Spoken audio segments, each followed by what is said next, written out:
Movie की शुरुआत होती है एक आदमी से जो एक खतरनाक कातिल है। वह अपने निशाने को मारने के लिए एक पुराने गोदाम में छुपकर एक कुर्सी पर बैठा होता है, पूरी तैयारी के साथ। वो दिन भर उस कुर्सी पर बैठा खिड़की से अपने निशाने के घर को देखता रहता। वह सही समय का इंतजार कर रहा था। 2 दिन तक जब उसे अपना निशाना दिखाई नहीं दिया तो वह राशन लेने के बहाने बाहर गया। राशन खरीदने के बाद उसने अपने मालिक को फोन करके पूरी बात बताई। मालिक ने कहा कि काम जल्दी खत्म करो और अपना पैसा ले लो। यह सुनकर उसने वादा किया कि मैं काम जल्द से जल्द ही करूंगा। घर वापस जाने से पहले वह टारगेट के घर के सामने बैठ गया। वहां मौजूद लोगों और पहरेदारों को ध्यान से देखने लगा। उनका रोज का रूटीन देखने के बाद वह वापस अपनी छुपने की जगह पर गया और फिर से टारगेट के घर पर नजर रखने लगा। उसने अपनी बंदूक सेट की और टारगेट के आने का इंतजार करने लगा। रात को उसने आराम से अपने दांत साफ किए और सो गया। हर 10 मिनट में घड़ी बजती है और वह उठकर निशाने के घर की जांच करता है। थोड़ी देर बाद उसने कुछ आवाज सुनी और देखा कि उसका टारगेट एक नाचने वाली औरत को अपने साथ ले आया था। उसने तुरंत अपनी बंदूक उठाई और अपने टारगेट पर नजर रखने लगा। टारगेट को अब तक कुछ भी पता नहीं था। वह औरत उसके सामने नाचने लगी। कातिल ने सोचा कि जैसे ही उसका टारगेट सोफे पर बैठेगा वो गोली चला देगा, पर जैसे ही उसने गोली चलाई, नाचने वाली वह औरत अचानक से टारगेट के सामने आ गई और गोली उसे लग गई। वह वहीं मर गई। उसने फिर से गोली चलाने की कोशिश की, लेकिन पहरेदारों ने खिड़की बंद कर दी और उसका निशाना चूक गया था। अपना यह मिशन फेल होता देख उसने तुरंत बंदूक को बोरी में रखा, पूरी जगह की साफ सफाई की और भाग गया। फिर अपने एक इलेक्ट्रिक स्कूटर पर बैठकर वह वहां से निकल गया। पुलिस को गुमराह करने के लिए उसने रास्ते में कुछ सामान फेंक दिया और फिर दूर निकल गया। कुछ दूर जाकर उसने वह इलेक्ट्रिक स्कूटर भी छोड़ दिया और अब पैदल चलने लगा। चलते चलते उसने अपना हेलमेट भी नदी में फेंक दिया और जल्दी से एक राशन की दुकान के बाथरूम में गया। वहां उसने अपना चेहरा साफ किया, दाढ़ी काटी, कपड़े बदले और फिर पूरे बाथरूम को साफ कर दिया ताकि कोई निशान ना रहे। फिर उसने गाड़ी बुलाई और सीधा एयरपोर्ट चला गया। एयरपोर्ट पर पहुंचकर उसने बंदूक को कचरे के डब्बे में डाल दिया और हवाई जहाज की टिकट लेने के लिए लाइन में लग गया। जब वह लाइन में खड़ा था तो उसने देखा कि एक पुलिस का कुत्ता उसे घूर रहा है। वह घबरा गया और दोबारा बाथरूम में जाकर अपने आप को साफ किया। वह दोबारा से लाइन में लगा और एक नकली पहचान फेलिक्स अंगर के नाम से वीजा लिया। हवाई जहाज में बैठते वक्त उसे मालिक का फोन आया। उसके मालिक ने उसे बहुत डांटा कि सारा काम खराब करके आया तू, क्या किया यह सब। वह कातिल से काफी नाराज था। कातिल ने फोन काट कर मोबाइल तोड़ दिया और जहाज में चढ़ गया। जहाज में उसने एक अजीब आदमी को देखा, तो फिर जहाज से उतरते ही उसने एक और टिकट ली, लेकिन इस बार नए नाम से। फिर उसने देखा कि वह आदमी भी वहीं वेट कर रहा है, तो उसने आगे का सफर अगले दिन के लिए टाल दिया। उसने एक होटल में कमरा लिया और दरवाजे पर जाल लगा दिया और खुद चाकू लेकर एकदम चौकन्ना बैठ गया कि जैसे ही कोई अंदर आएगा मार डालूंगा। लेकिन रात भर कुछ भी नहीं हुआ, कोई नहीं आया। अगले दिन वह प्लेन में चढ़कर अपने देश डोमिनिकन रिपब्लिक वापस गया। अपने घर पहुंचने पर उसने गेट के पास एक आदमी के जूते के निशान और जली हुई सिगरेट देखी। उसका शक पक्का हो गया कि यहाँ कोई तो जरूर है। उसने तुरंत बंदूक उठाई और घर की तरफ दौड़ा। घर के अंदर उसने खून के दाग देखे और समझ गया कि कोई तो घर में घुसा हुआ है। उसने अपनी गर्लफ्रेंड को फोन किया। जब उसने फोन उठाया तो वह अस्पताल में दौड़ता हुआ गया। वहाँ उसकी गर्लफ्रेंड उसे बेहोश कोमा में मिली और उसका भाई उसके साथ था। भाई ने बताया कि 2 कातिल, एक आदमी और एक औरत उनके घर में घुस आए थे। उनका असली टारगेट तो तुम थे, लेकिन जब उन्हें तुम नहीं मिले तो तुम्हारी गर्लफ्रेंड के ऊपर हमला कर दिया। उसने बड़ी मुश्किल से उन कातिलों से लड़कर अपनी जान बचाई थी, लेकिन फिर भी काफी चोट लगी। बचकर जब वह वहाँ से भागी और छुप गई तो उसने देखा कि वह दोनों कातिल एक हरे रंग की छत वाली टैक्सी में निकल गए। इस पूरी घटना को समझने के बाद कातिल ने फैसला किया कि वह रात भर अपनी गर्लफ्रेंड की देखरेख करेगा। थोड़ी देर बाद लड़की बेहोशी से जाग गई और उसे सब कुछ बताया। उसने बताया कि वह दोनों कातिल मुझे पकड़कर टॉर्चर कर रहे थे, तुम्हारे बारे में जानकारी निकलवाना चाहते थे। मैंने भी दर्द सह लिया लेकिन कुछ बताया नहीं। अपने प्यार को इस हालत में देखकर उसका दिल भर आया और उसने फैसला किया कि बदला तो लेकर रहेगा। उसी रात उसने घर लौटकर अपने छुपाए हुए हथियारों का डब्बा निकाला। अगले दिन वह शहर में गाड़ी चलाकर उस टैक्सी को ढूंढने लगा जो दोनों कातिलों को लेकर गई थी। उसकी गर्लफ्रेंड के भाई ने बताया था कि टैक्सी की छत हरी थी, तो वह पूरे शहर में ऐसी टैक्सी को ढूंढने लगा। पूरे दिन की तलाश के बाद भी जब वह टैक्सी नहीं मिली तो उसने एक और नया तरीका निकाला। उसी रात वो टैक्सी कंपनी के ऑफिस में गया और मैनेजर को बंदी बना लिया। फिर वह उनके कंप्यूटर में लॉग इन करके उस टैक्सी ड्राइवर का पता लगाने लगा जो दोनों कातिलों को उसके घर से ले गया था। टैक्सी ड्राइवर की जानकारी मिलते ही वह उसकी फाइल लेकर चला गया। अगले दिन वह स्टेशन स्टेशन के बाहर उस टैक्सी ड्राइवर का इंतजार कर रहा था। जैसे ही ड्राइवर नौकरी के लिए आया, वह उसका पीछा करने लगा और एक पैसेंजर बनकर उसकी गाड़ी में चढ़ गया। बेचारे ड्राइवर को कुछ नहीं पता था कि उसके साथ क्या होने वाला है। वो एक बेहद खतरनाक इंसान को पीछे बैठाकर शहर घुमा रहा था। जब ड्राइवर ने पीछे मुड़कर कुछ पूछना चाहा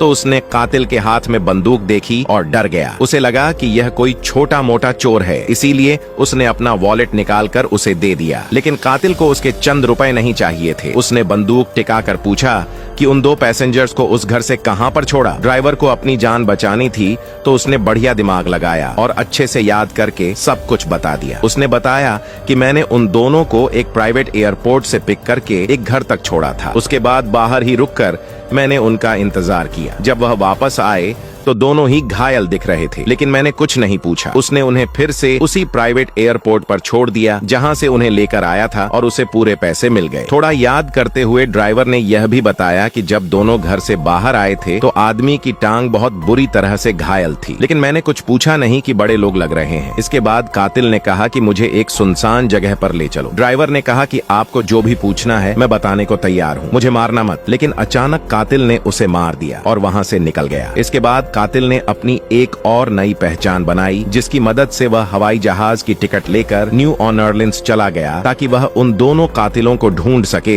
जिन्होंने उसकी गर्लफ्रेंड को चोट पहुंचाई है। न्यू ऑर्लिन्स पहुंचकर उसने एक बस किराए पर ली और खुफिया स्टोरेज यूनिट तक जाकर कुछ बंदूक और नया आइडेंटिफिकेशन कार्ड निकाल लिया। फिर उसने बस की नंबर प्लेट बदल दी और एक सफाई कंपनी के पास जाकर सफाई कर्मचारी बन के काम करने लगा। उस कंपनी में रजिस्टर करने के बाद उसे कुछ सामान दिया गया। कंपनी से वह सामान लेकर वह अपने मालिक की कंपनी के सामने पहुंच गया और सोचा कि अंदर घुसने के लिए सफाई करने का बहाना परफेक्ट रहेगा। जब वह बाहर खड़ा था तो उसे पता चला कि अंदर जाने के लिए एक पास चाहिए, तो उसने बिल्कुल सही मौके का इंतजार किया। जब माल ले जाने वाली गाड़ी आई तो उसके दिमाग में ख्याल आया। उसने अपना कचरे का डब्बा निकाला और दरवाजे की तरफ जाते हुए ऐसे दिखाया कि यह डब्बा तो बहुत भारी है और इस डब्बे को उठाने में उसे बहुत दिक्कत हो रही है। डिलीवरी वाले को लगा कि यह आदमी अपना पास कैसे निकालेगा, तो उसकी मदद करने के लिए उसने गेट पर अपना पास लगा दिया और लिफ्ट को ऑपरेट करने में भी मदद की। अंदर जाकर कातिल ने सफाई कर्मचारी होने का नाटक किया और कुछ देर बाद डिलीवरी वाला वहां से चला गया। फिर उसने अपनी बंदूक निकाल ली और अपने मालिक के दफ्तर में घुस गया। वहां उसने दफ्तर में अपने मालिक की सेक्रेटरी को देखा। उसने बंदूक की नोक पर सेक्रेटरी से मालिक को बंधवा दिया। उसने उसे धमकी दी कि दोनों कातिलों के बारे में जल्द से जल्द बताओ मुझे। डर के मारे मालिक ने कहा कि मेरा इस सब से कोई लेना देना नहीं है, मैं सच कह रहा हूँ। उसने बताया कि जिस कस्टमर ने फिरौती के पैसे दिए थे वह नाराज है क्योंकि काम पूरा नहीं हुआ। उसने ही वह गुंडे भेजे होंगे। तेरी गर्लफ्रेंड पे हमला किया है जिन्होंने। मारना तो वह तुम्हें ही चाहते थे, पर तुम घर पर थे नहीं तो वह बेचारी हत्ते चढ़ गई। साथ ही मालिक ने कातिल को डांटा कि तुम अपने शहर में वापस क्यों आए हो। उसने कहा कि जल्दी से अपनी पहचान बदलकर सालों के लिए कहीं गायब हो जाओ ताकि वह कस्टमर तुम्हें ढूंढ ना पाए। कातिल ने उसकी सलाह पर कोई ध्यान नहीं दिया और पास ही में पड़ी हुई एक नेल गन उठा ली। पहले उसने नेल गन का इस्तेमाल लैपटॉप पर किया और आंखों ही आंखों में धमकी दी कि अगर कुछ नहीं बताया तो अगली बारी आपकी है सर। लेकिन मालिक अभी भी पता नहीं किस ताव में था। उसे कातिल की धमकी बकवास लग रही होती है। ध्यान न देते हुए कहा कि जल्दी से यहाँ से निकल जाओ, समझे? मैंने बता दिया, तुम्हें जितना बता सकता था मैं। यह सुनकर कातिल को गुस्सा आया और अचानक मालिक की छाती पर कीलें मार दी। फिर उसने फोन निकाल कर कहा कि जल्दी से मुझे उन दोनों के बारे में बताओ। कौन आया था मेरे घर पर, तभी मैं एम्बुलेंस को फोन करूंगा, वरना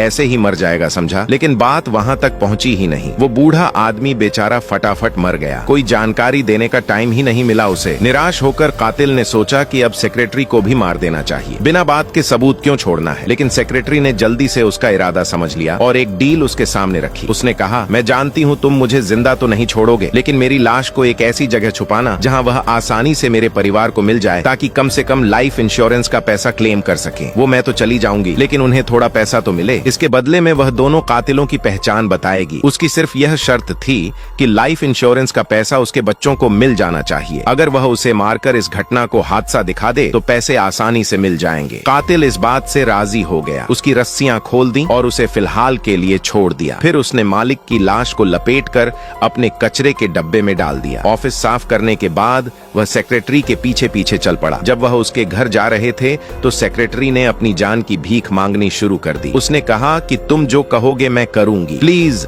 मेरी जान बख्श दो। पर कातिल ने उसकी बात पर ध्यान नहीं दिया। जब वह गैराज खोलने गया तो सेक्रेटरी ने चिल्लाकर भागने की कोशिश की ताकि कोई उसे सुन ले बचा सके, लेकिन किसी ने नहीं सुना। कातिल ने बड़ी आसानी से उसका गैराज खोला और गाड़ी अंदर ले गया। अंदर जाकर सेक्रेटरी ने उसे उन 2 कातिलों के बारे में बताया और एक पोस्ट कार्ड दिखाया जिसमें लिखा है कि किसने उसकी मौत का ऑर्डर दिया था। जरूरी जानकारी मिलने के बाद उसने औरत की गर्दन तोड़ दी और सीढ़ियों से नीचे धक्का दे दिया ताकि लोगों को लगे कि उसकी मौत एक एक्सीडेंट है और उसके बच्चों को इंश्योरेंस के पैसे मिल जाएं। इसके बाद वह स्टोरेज यूनिट में गया और अपने हैंडलर की लाश जला दी। फिर उसने एक ब्रिज पर जाकर बची खुची राख को हवा में उड़ा दिया। किसी को उस पर बिल्कुल भी शक नहीं हुआ। उस रात उसने बस को अच्छी तरह से साफ किया। वह नकली नंबर प्लेट फेंक दी और फिर अगले दिन बस रेंटल कंपनी को वापस कर दी। फिर वह सीधा फ्लोरिडा गया उन 2 कातिलों को ढूंढने के लिए जिन्होंने उसकी गर्लफ्रेंड को टॉर्चर किया था। वहां जाकर उसने सोचा कि पहले उस आदमी कातिल को ढूंढता हूँ, बाद में उस औरत की बारी। उसने ध्यान से मेल किलर का घर देखा जहाँ कुछ आदमी एक कुत्ते के साथ खेल रहे थे। उनमें से एक आदमी को उसने पहचान लिया क्योंकि वह थोड़ा लंगड़ा रहा था। उसने पूरा दिन घर के बाहर सही वक्त का इंतजार किया। शाम को उसने देखा कि वह लोग कसीनो जा रहे हैं तो वह उनके पीछे गया और उन्हें देखता रहा। फिर वह रात में वापस किलर के घर आया लगभग 12 बजे। इस वक्त कातिल अकेला घर पर आया। जैसे ही वह अंदर गया बदले का प्लान शुरू हो गया, लेकिन कुत्ता अचानक उसे देखकर भौंकने लगा। उसने कुत्ते को कुछ खाने को दिया जिसके अंदर नशीली दवाई थी ताकि कुत्ता सो जाए। कुत्ते के सोने के बाद वह घर के अंदर घुस गया और अचानक से किलर ने उस पर हमला कर दिया। उस किलर ने भी पहले से अंदाजा लगा लिया था कि वह बदला लेने जरूर आएगा। दोनों में जबरदस्त लड़ाई हुई। दोनों एक के बाद एक दूसरे पर वार करते जा रहे थे, लेकिन आखिर में जब कातिल उस आदमी पर भारी पड़ने लगा तो यह देखकर उसने बंदूक निकाल ली। लेकिन हमारा कातिल एक कमरे में छुप गया। उसने कमरे से चिल्लाकर कहा कि जॉन, मैं तुम्हारा असली नाम जानता हूँ, आ जाओ, मार दो मुझे, कर दो सारे सबूत खत्म। जॉन ने भी उसका चेहरा देख लिया था तो वह कमरे की तरफ बढ़ा, पर कातिल ने बड़ी चालाकी से बंदूक उठाई और दरवाजे के आर पार गोली चला दी, जिसके बाद जॉन मारा गया। गोली की आवाज सुनकर कुत्ता जाग उठा और अपने मालिक को बचाने के लिए भागा, लेकिन कातिल तब तक घर से निकल गया था और कुत्ते को उसने गैराज में ही बंद कर दिया। उसने एक पेट्रोल बम जलाकर घर की तरफ फेंक दिया जिससे पूरे घर में आग लग गई और बहुत बड़ा धमाका हुआ। इसके बाद वह टेरेसा नाम की उस औरत के पीछे गया जिसका उसकी गर्लफ्रेंड को टॉर्चर करने में हिस्सा था। जल्द ही वह एक झूठी पहचान के साथ फ्लाइट पकड़कर न्यूयॉर्क पहुंच गया। वहां जाते ही उसने एक गाड़ी रेंट की और टेरेसा के घर तक गया। उसने पूरा दिन बाहर इंतजार किया सही वक्त के लिए। रात को उसने देखा कि टेरेसा घर से निकली और एक महंगे रेस्टोर में गई। उसके साथ एक आदमी भी था। जैसे ही वह आदमी वहां से गया कातिल अंदर घुस गया। टेरेसा ने उसे पहचान लिया और समझ गई कि वह उसे मारने आया है। उसने एक बहुत महंगी ड्रिंक ऑर्डर की और पूछा कि क्या तुमने अपने हैंडलर को मार दिया? कातिल ने सिर्फ हाँ में सर हिला दिया। उस औरत ने ड्रिंक ली और कहने लगी कि मैंने सब कुछ क्लाइंट के कहने पर किया है। मेरा तुमसे या तुम्हारी गर्लफ्रेंड से कोई पर्सनल बैर तो है नहीं। उसने कहा कि मैं तो टॉर्चर के खिलाफ थी, मेरा सीधा था, मैं सिर्फ तुम्हें मारने आई थी, पर जब तुम नहीं मिले तो जो मेरा साथी था उसने तुम्हारी गर्लफ्रेंड को टॉर्चर किया। ये सब सुनने के बाद भी कातिल ने कहा कि मैं तुम्हें छोड़ूंगा तो नहीं। इसके बाद टेरेसा उसके साथ चल दी एक सुनसान पार्क की तरफ ताकि यह फैसला किया जा सके कि उनमें से कौन जिंदा रहेगा। सीढ़ियां उतरते हुए वह गिर गई और अपना हाथ उसकी तरफ मदद के लिए बढ़ाया, लेकिन कातिल ने उसका हाथ नहीं पकड़ा। उसने सीधा उस पर गोली चला दी। उसका शरीर सीधा सीढ़ियों से नीचे गिर गया। टेरेसा कभी भी उसके ऊपर हमला कर सकती थी। उसने अपने हाथ में एक छुरी छुपा रखी थी। खैर, कातिल ने तुरंत पार्क छोड़कर शिकागो की फ्लाइट पकड़ी ताकि अब वह उस क्लाइंट को मार सके जिसने यह सब करने का ऑर्डर दिया था। उस आदमी के बारे में थोड़ी रिसर्च करके उसे पता चला कि वह तो बहुत अमीर है, इसीलिए उसे मारना थोड़ा मुश्किल होगा। इसीलिए वह उस आदमी के घर के बाहर इंतजार करने लगा, उसकी हरकतों पर नजर रखने के लिए। जब वह आदमी गैराज से गाड़ी लेकर निकल गया तो कातिल ने ऐसा दिखाया मानो वो सड़क पर एक आम आदमी की तरह घूम रहा है और मौका देखकर फट से गैराज में घुसने की कोशिश की। लेकिन तभी उसने देखा कि घर का दरवाजा तो बंद है, तो उसने ताले की फोटो ले ली और तुरंत इस बात पर रिसर्च करने लगा कि इस ताले को कैसे खोला जाए। उसने ताला खोलने के लिए एक खास तरह के क्लोनिंग डिवाइस को ऑर्डर किया। फिर वह बैंक गया और अपने सारे पैसे एक दूसरे देश के अकाउंट में जेफरसन नाम के एक आदमी को ट्रांसफर कर दिए। इसके बाद वह एक लोकल डीलर से बंदूक खरीदने गया। जब उसका क्लोनिंग डिवाइस आ गया तो उसने उसी फ्लोर पर एक जिम का सेशन बुक किया जहां पर क्लाइंट रहता था। एक सफाई करने वाले से वर्कर पास चुरा कर उसने कॉपी बना ली। उसी दिन बाद में वह अपने फर्जी की कार्ड की मदद से बिल्डिंग के अंदर घुस गया और जल्द ही क्लाइंट के कमरे तक जा पहुंचा। क्लाइंट ने उसे पहचाना नहीं और कहने लगा कि तुम कौन हो, यहाँ कैसे घुस आए। कातिल को लगा कि यह बस अनजान बनने की कोशिश कर रहा है, तो कातिल ने सेक्रेटरी का दिया हुआ वो पोस्ट कार्ड दिखा दिया जिस पर सुपारी देने वाले का नाम लिखा था। पोस्ट कार्ड देखकर क्लाइंट को अचानक याद आया कि यह तो वही आदमी है जो पहले टारगेट को मारने में नाकाम हो गया था। जैसे ही उसे याद आया, उसने कहा कि मेरा इस सब से कोई लेना देना नहीं है। उसने कहा कि जब तुम्हारा मिशन फेल हो गया था तो मैंने मान लिया कि चलो भाई, इंसान से गलती हो जाती है, लेकिन तुम्हारा जो हैंडलर है उसने कहा नहीं सर, यह कातिल की गलती है, सजा मिलनी चाहिए इसे, फेल हुआ है ये। तुम्हारे हैंडलर ने मुझसे $1,50,000 और मांगे ताकि तुम्हें मार दिया जाए और सारे सबूत मिट जाएं। मतलब इस सब के पीछे हैंडलर का ही हाथ था, क्योंकि असल में तो उसे गुस्सा आ रहा था कि उसका आदमी फेल कैसे हुआ। अगर वह जिंदा रहेगा तो हो सकता है पुलिस उसे ढूंढ ले और फिर हैंडलर भी पकड़ा जाए। इसीलिए हैंडलर ने उसे खत्म करने की यह पूरी चाल बनाई। क्लाइंट फिर से कहने लगा कि उन 2 कातिलों को भेजने में मेरा कोई हाथ नहीं था। कुछ देर तक उसकी बातें सुनकर कातिल को उसकी बात पर यकीन हो गया, लेकिन जाने से पहले उसने क्लाइंट को चेतावनी दी कि उसकी पहचान किसी को ना बताए। क्लाइंट ने डरते डरते हाँ में जवाब दिया। फिर कातिल वापस डोमिनिकन रिपब्लिक गया और वहाँ पहले से काफी बेहतर हो चुकी अपनी गर्लफ्रेंड का ध्यान रखने लगा। उसने यह बुराई का रास्ता छोड़ दिया और अब एक आम इंसान की तरह जीने लगा।